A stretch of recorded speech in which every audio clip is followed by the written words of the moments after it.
Hello and thank you for choosing Roosta Show. This is your host with the most dandruff at times. It depends on the case, how much I shampoo it. Anyway, so good to see you. I'm Rooster Jones, man. Hey, how you doing, Good, Vic? good, good, good. Hey. Let me make sure that's working right. Cool. Oh my goodness, it sounds wonderful. All right, let me get my headphones on here. Hey. Cool, Yeah, cool, cool. yeah, yeah. All right, sweet. Everything's cool. Now I got you in my headphones. Awesome. Well, welcome to the Rooster Show. This is Rooster Jones, and today we have the infamous Vic from the Koffin Kats, Hey, dude. the bassist extraordinaire, and all that good stuff. Good to have you, buddy. Hey, thanks for having me, man. Oh, it's extremely an honor. Actually, was jamming out to you earlier at work. I love your music, and just amazing. So, and you guys' stage performance is just top notch. Thanks, man. So let's go ahead and get started, man. So do you still have the three members, Tommy, and then Eric, and then you, right? Yes. Still Yep. three-piece band, okay. And has it always been you three? And when did you guys start? It would have been the summer of 2003. It was Eric, Ebal, and Tommy and I started Koffin Kats, Yeah. and Eric was with us for about I think 6 months, and then we had Damian Detroit come in, and he was our drummer for 2 years. Then we had a different drummer, Catch, for another year, and then Ebal came back around 2007, and he's been permanent drummer. And then Hell yeah. as far as guitar players, Tommy was there in the beginning, and then around 2009, 10 he left the band for a while, and then we had a couple of different guitar players. Then he came back, I think 2016, 17, right around there. So long story short, you have the original lineups. Cool, man. That's awesome. So what got you into wanting okay, first of all, how long have you been playing bass? Oh, let's see. Let's do some math here. I'm 42 now, and I got my bass when I was 17. So Yeah. I mean, you do the stand up. Do you use other bass as well live at times, or No, just no. just the stand up one? There has never been an electric bass played on a Coffin Cat song by Coffin Cat. Okay. I've seen it Oh, covered and it sounds really good, but I've never used an electric bass for any of our stuff. okay, wonderful.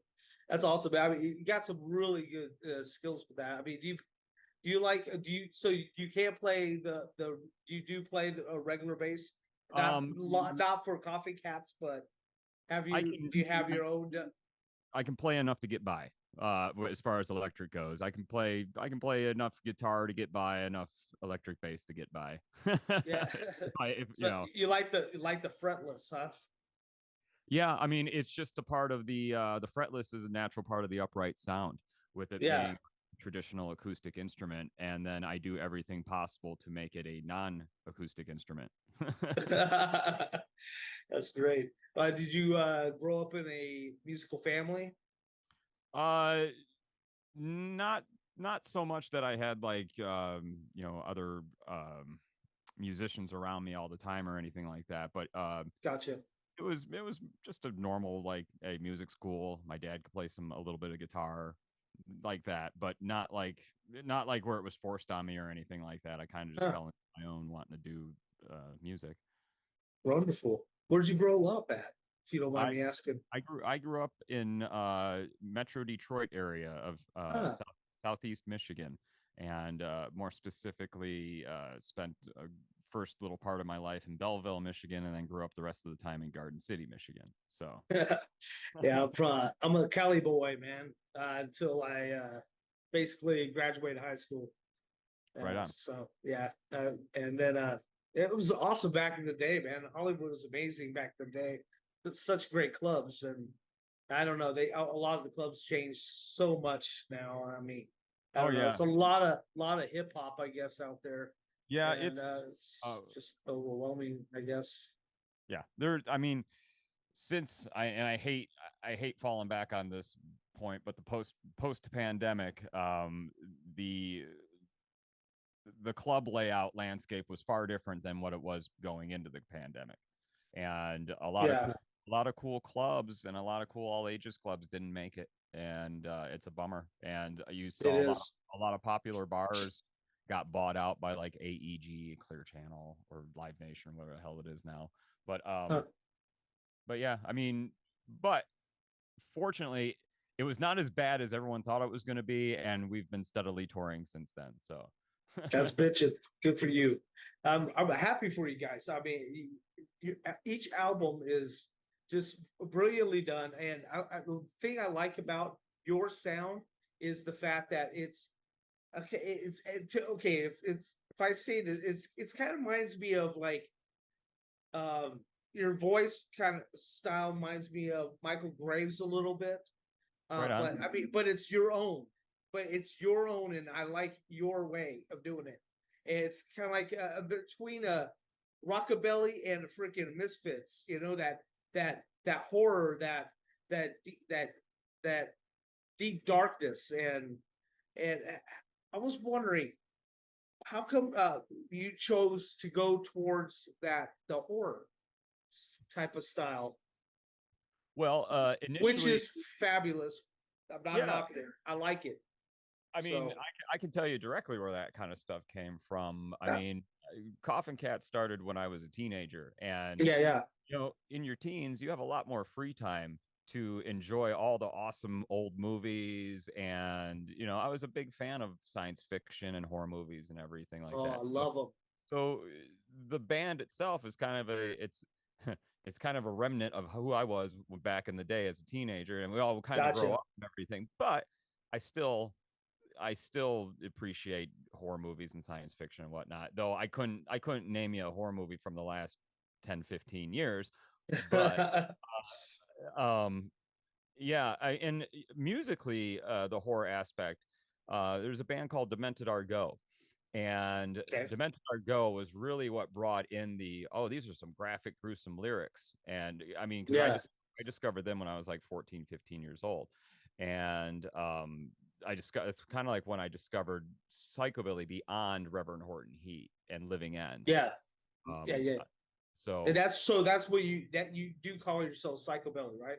Um, I mean, it's definitely been a huge influence for us, Yeah. and Definitely. bands like Mad Sin, Necromantics, Demented Argo, the big ones there. They are what inspired me to want to get an upright bass, and form a band like what they were, and then it just kind of mutated into what Coffin Cats is, because where I'm a fan of psychobilly and all that stuff. Eball at the time was unfamiliar with it, so he brought his own drumming aspect into it, and Yeah. Yeah. Tommy was kind of familiar with it, but I showed him a lot more, a lot of other stuff to influence him, and then he put his spin on it, and then here we are. Yeah. All the sound of the band and the progression of the band. We started touring pretty much a year after we formed. So all of our skills, all of our like even down to like how I sing, everything was kind of honed on the road by trial and error. Like I never had any lessons, no classical, Okay. anything like that. Everything was learned trial and error. Like, oh, Yeah. you Yeah. scream this much, you can't scream this much. Your voice can go this high, Awesome. it can't go that.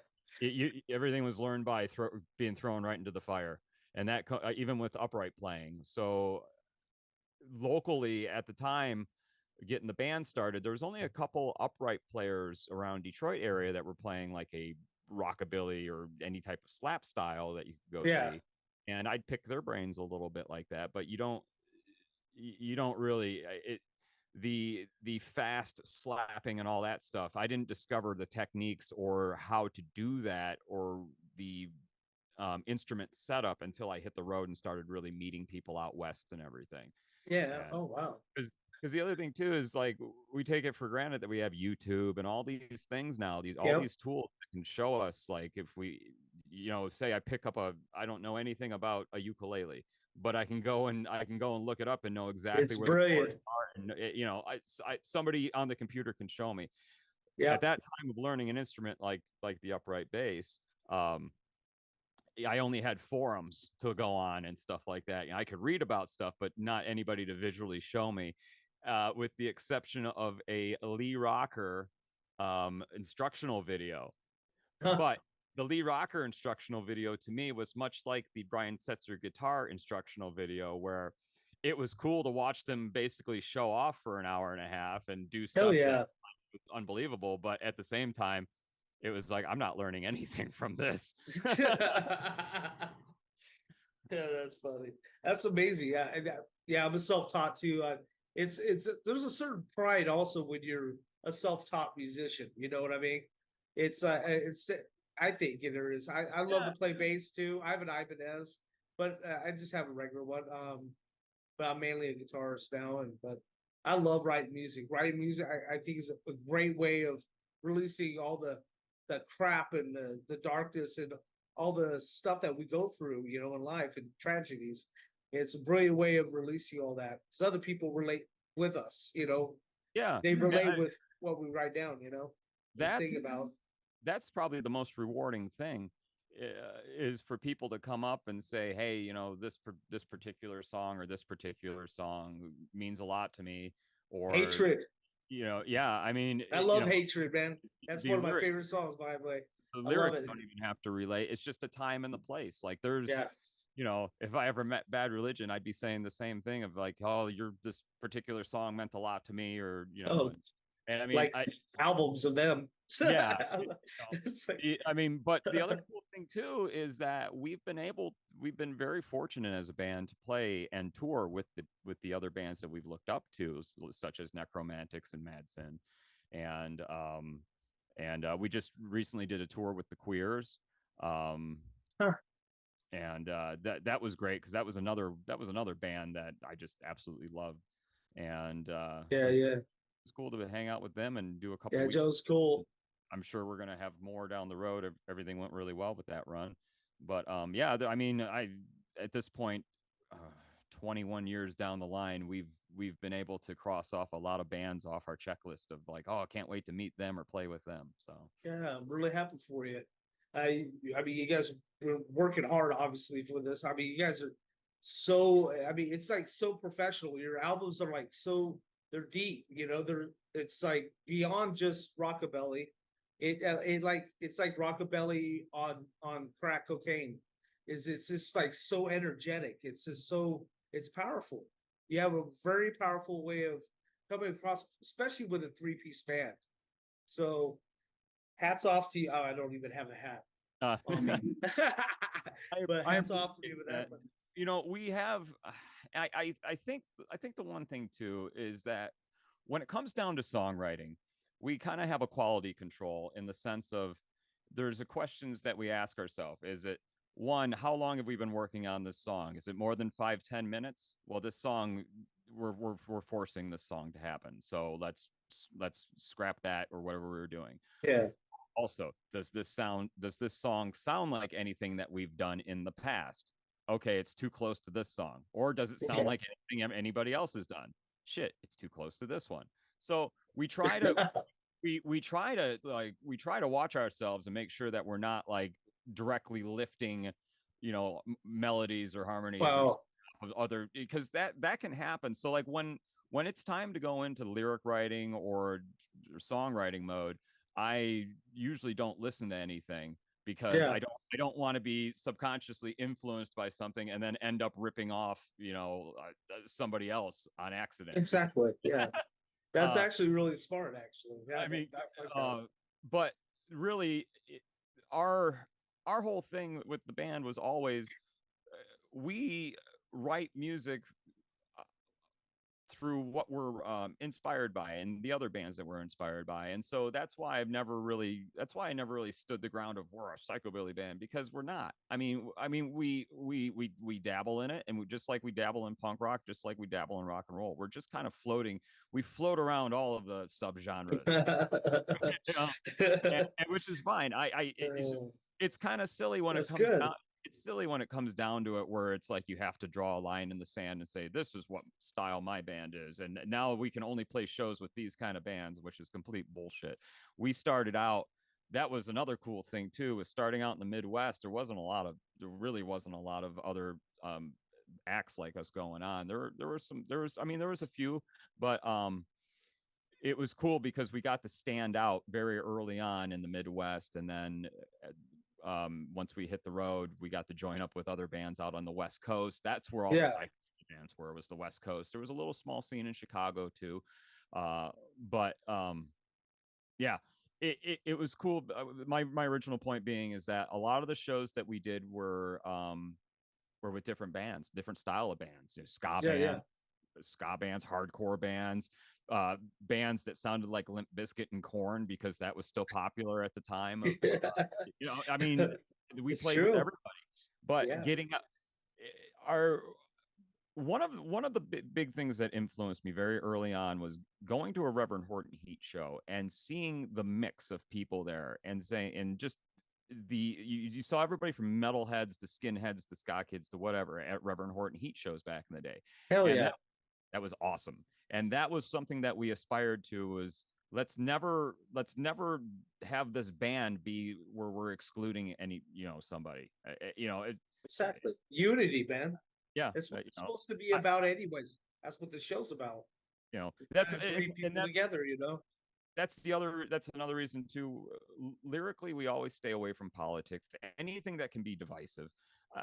We're not the band for that. It's something where there are bands for that. There are bands that do the political stuff awesome, Dead and Kennedys. We'll just say them for example. You know. they're very intelligent, and can do Yeah. those kind of things and can back up their arguments. And me, I don't. No. Nobody needs to know. No, nobody needs to know your politics unless you want to let them know. Exactly. It's really obvious. I float around in the punk rock circle, and we welcome everybody and anybody to our shows. Outside of, if you're gonna Exactly. if you're gonna bring bullshit to the show, don't come. That's what if you're Hell gonna yeah, bring, man. if you're gonna I bring, like that. well, it's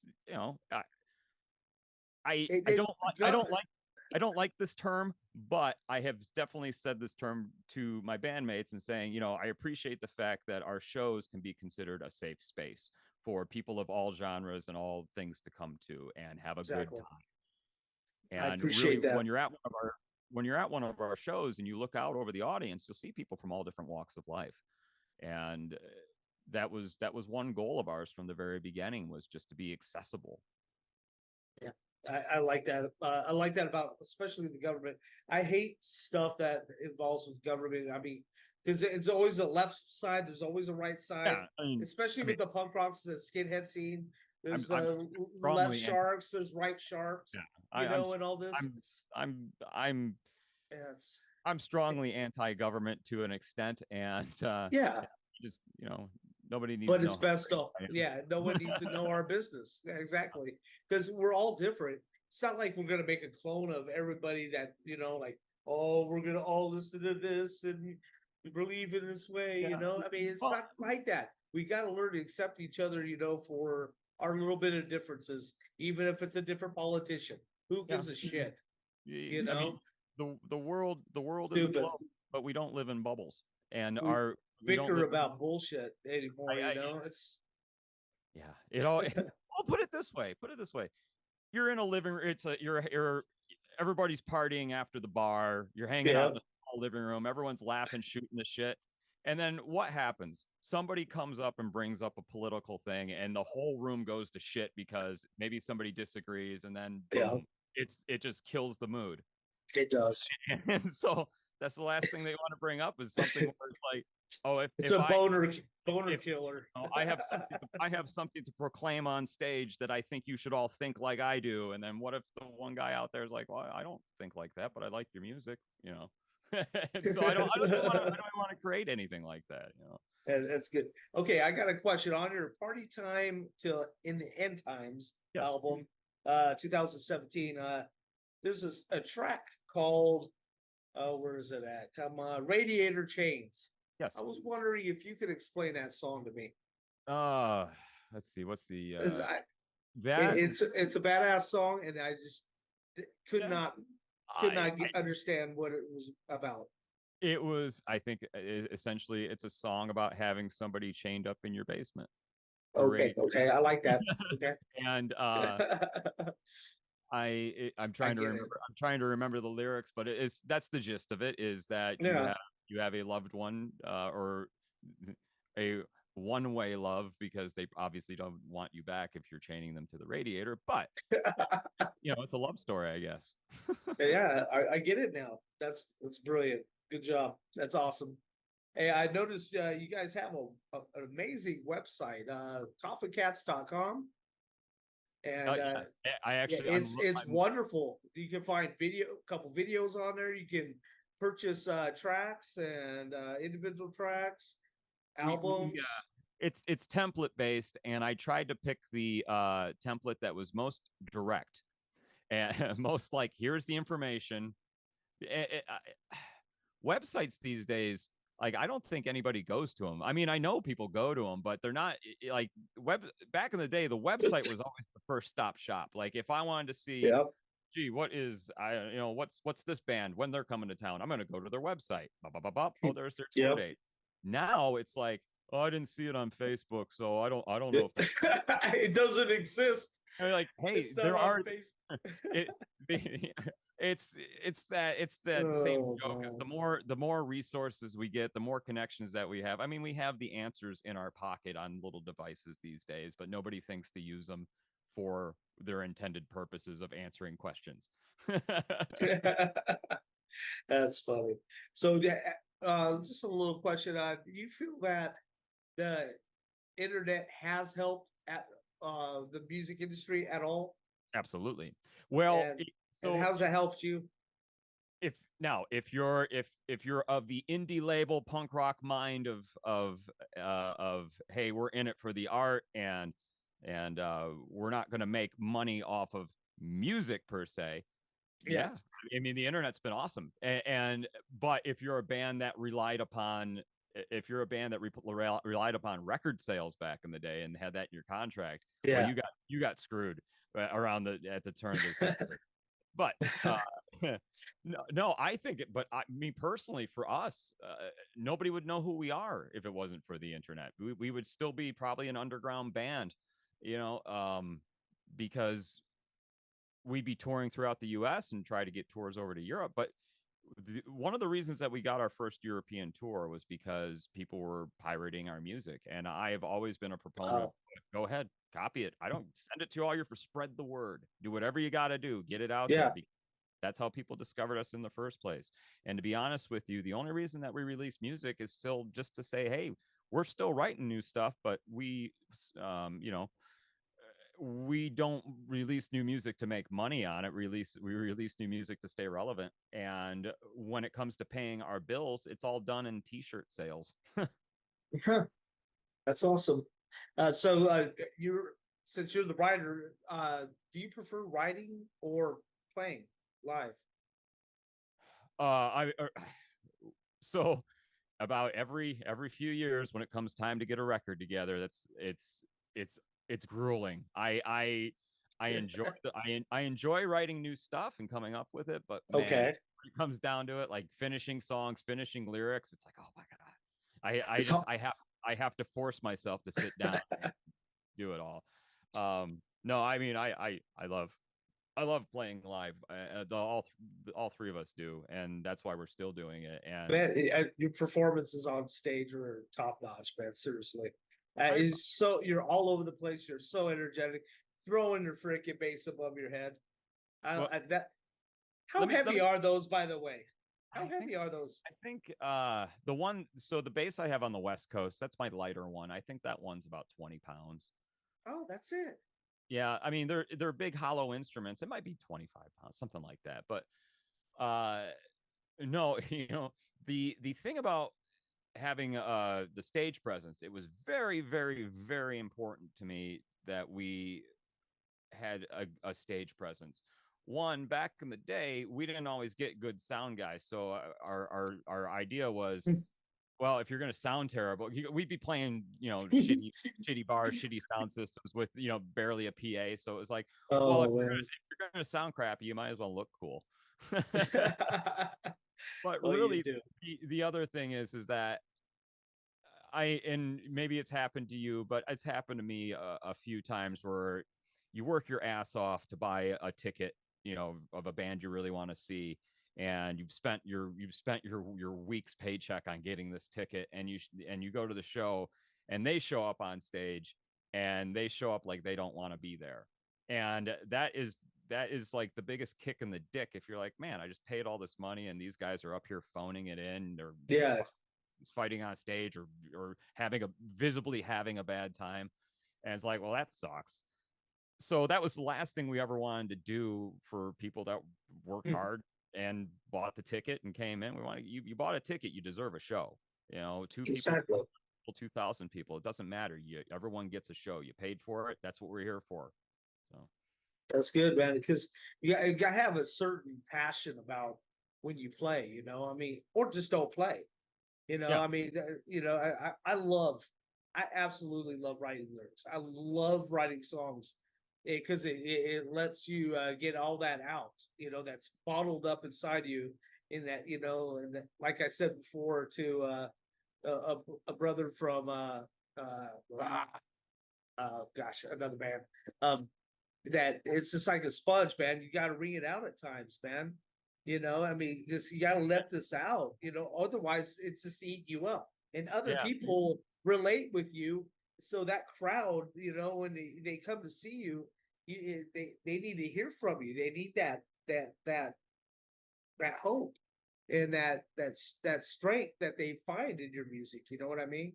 yeah. Because you relate with them, and I, yes, and I mean, we have to be able to stay on the outside looking in of how personally yeah, how we look up at other bands.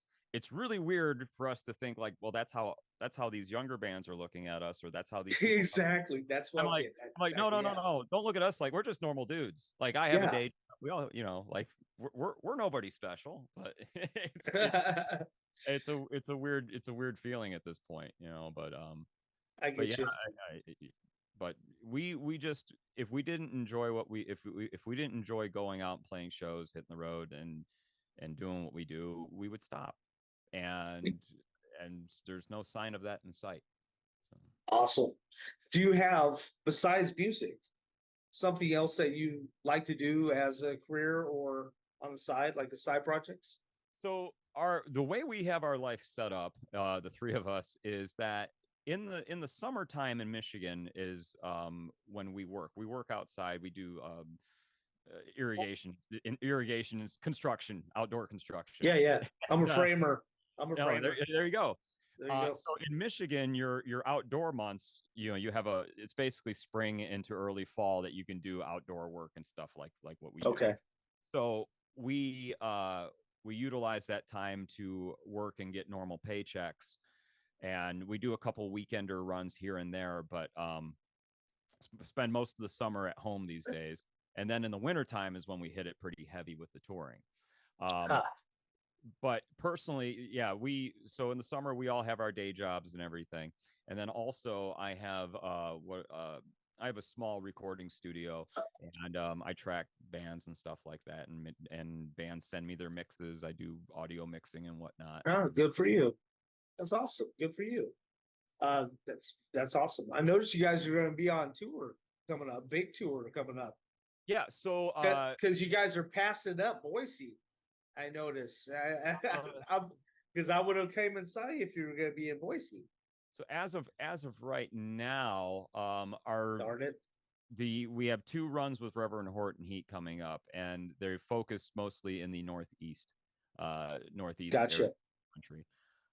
And then, but we'll be back on the West Coast, and then Boise area here. We should have dates sooner or later here coming soon. Everything's being booked right now for the winter. So yeah. Right on. And so, anything you like to say to all your wonderful fans out here? We actually, in fact, tomorrow after work, Eball and I are sitting down and typing out the order form for our new album, and because we're getting it made in vinyl and CD. Bitchin'. So yeah, so we should have more information on a new album, new music video, all that stuff coming out within the next couple weeks.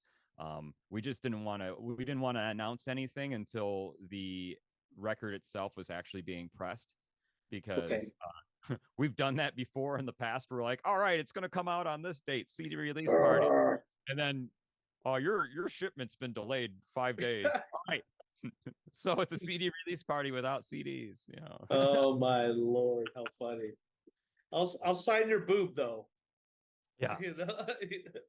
Oh my goodness, that's so funny. So it did you ever have any other projects like any other bands besides Coffee Cats or Before Koffin Kats, I yeah, was in probably about 14, 15 different local Detroit bands. okay. And yeah, I'm trying to think of anybody that would still be around playing, but not. And I just wanted to make something clear at the beginning when I said about Michael Graves. I'm not saying that you know that you have your own unique voice, and it's Oh, such a oh yeah, yeah. and Oh, it's such a nice I mean, sound. But I I, was like, wow. I mean, because I was listening to some of them, and I'm like, it's kind of gives me like that eerie, that Misfit sound, you know, like American Psycho album, you know, and stuff, which is a brilliant album. And Michael well, Graves did a great job on it. Good job, Michael.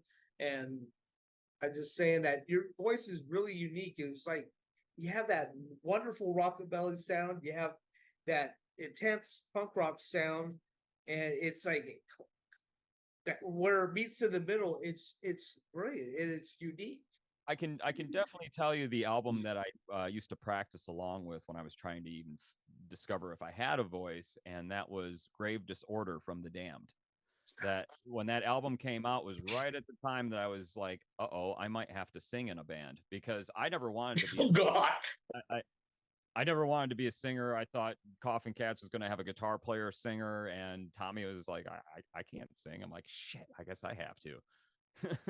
So you just took it, you just did it, huh? I mean, how was Yeah. your first So show? I mean, were so you I mean, nervous as fuck? Like in you're before nervous? Coffin Cats, I briefly had a band called V8 Nightmare, and that was kind of the framework for what Coffin Cats would become. And it was split Okay. here between the guitar player Jeff. He had songs that he would sing, and then I had a couple songs that I would sing and all that. So I Yeah. was familiar with it, but as far as like being a front man and all that stuff, I was like, I wasn't planning on that one there. Wow.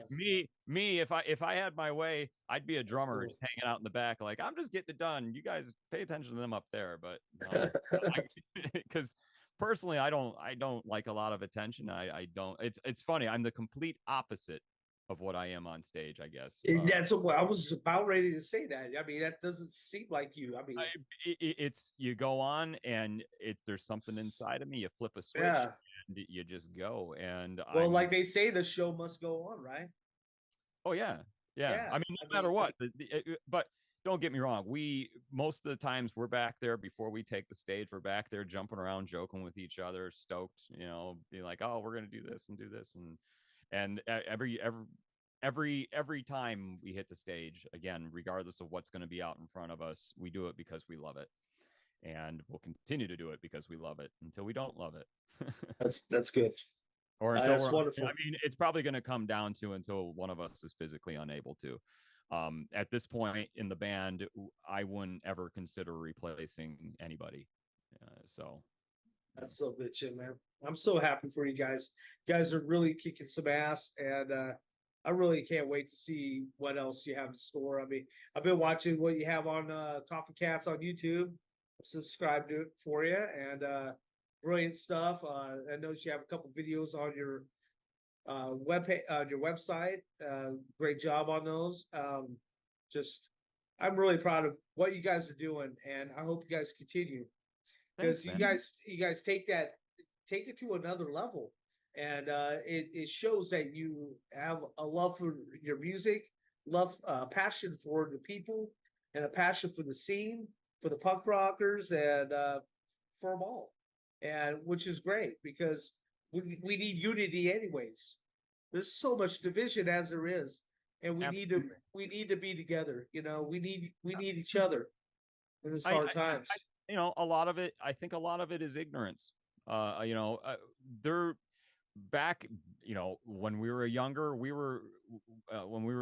you know, I can speak for myself. I was dumb, and there were certain bands Yeah, or scenes where I was like, I don't know if I'd like that, you know. And until I heard it and saw it, and I was like, oh, this is cool. And yeah. the amount of people that come up and go, I thought that you guys were like this, and but you're not. And we're like, well, that's the point. Is if you're ignorant of us and you just assume by looking at what we look like, you're gonna think one sound, and then when you listen, you're gonna be like, oh, okay, there's more to it. And that's something that we you know, strive for as well, is to be more than just one dimensional band. Well, good job, man. We're kind of running a little bit low on our time Yeah, right now, I but appreciate your time. Thank you so much for having me, man. yeah, This is a great show. And anybody you would like to thank? um Well, and thank you for saying that. I appreciate you. yeah, man. I do. No, That means a lot to me, actually. he, I'm just doing it to help, you know. yeah, man. And things like this are appreciated. And yeah, I mean, I'll thank you, and thanks for having me. And you know You're what? welcome. You're always welcome if you guys get a new Let's give album, it you let's know, give and it months. Let's give it 6 months and get some tours and the new album under our belt, and then we can check back in. How's that sound? yeah, that sounds great. We could do a little promo on it. You can Sounds discuss great. every track on it, tell us about it, you know. Thanks, Much man. love to you guys, seriously. You're always welcome on the Rooster Show. Much love and respect, and I thank you. You take care, Vic, You and too, man. Take give care. love to Eric and to Tommy too. I absolutely will. Thank you. All right, God thanks. bless you. Take care of yourself. Bye bye.